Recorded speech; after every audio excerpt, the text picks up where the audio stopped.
শহরটি আমাদের সকলের পরিচিত। যদি শহরটির নাম বলতে হয়, ঝালকাঠি জেলা, অর্থাৎ সেকেন্ড কলিকাতা নামে পরিচিত ঝালকাঠি জেলা। কিন্তু এখানে ব্যবসা করে মানুষ হচ্ছে অট্টালিকার পাহাড় গড়ছেন দিন দিন, তারপরও লচের খাতা যেন ভারী হয়ে যাচ্ছে। কিন্তু বাজার ঘুরে কি দেখা গেল? আসলে তেমন কোনো চিত্র পাওয়া গেল না। কারণ প্রতিটা ব্যবসায়ী যে ফলগুলো আমরা আগে কিনেছি 240 টাকা থেকে 250 টাকা, সেগুলো বিক্রি হচ্ছে 350 টাকা। যে বড়ই কিনেছি আমরা 60 টাকা বা 80 টাকা, সেগুলো বিক্রি হচ্ছে 140 থেকে 60 টাকা। কাঁচা বাজারের দিকে কলার হালি, সে তো হাত দেওয়া যায় না, 60 টাকা থেকে 70 টাকা। ফলের কথা যদি বলতে যাই, সেই ক্ষেত্রে যে আপেলগুলো বিক্রি হয়েছে 280 টাকা, সেগুলো বিক্রি হচ্ছে এখন 400 টাকা।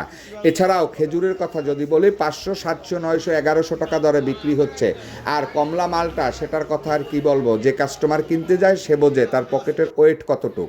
কিন্তু থেমে নেই কাঁচা বাজার। যখনই প্রশাসনের লোক দেখতে পেল, তখনই 80 টাকার লেবু হঠাৎ করে হয়ে গেল 40 টাকা প্রতি হালি। এছাড়াও সবজির বাজারে 20 থেকে 30 টাকা প্রতি কেজিতে বেড়েছে। এমনটাই দেখা যাচ্ছে বাজার ঘুরে। আর এদিকে ক্রেতারা যখনই বাজার করতে আসছে, তখনই অনেক মুদি দোকানে থাকছে না তাদের লিস্ট।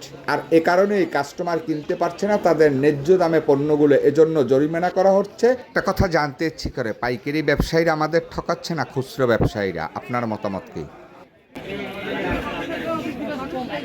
কাগজের ঠোকা দিবেন আপনার দোকানে তো এমন কিছু নাই যেটা পরে দিতে হবে ঠোকা দিলে কি আপনার কাগজ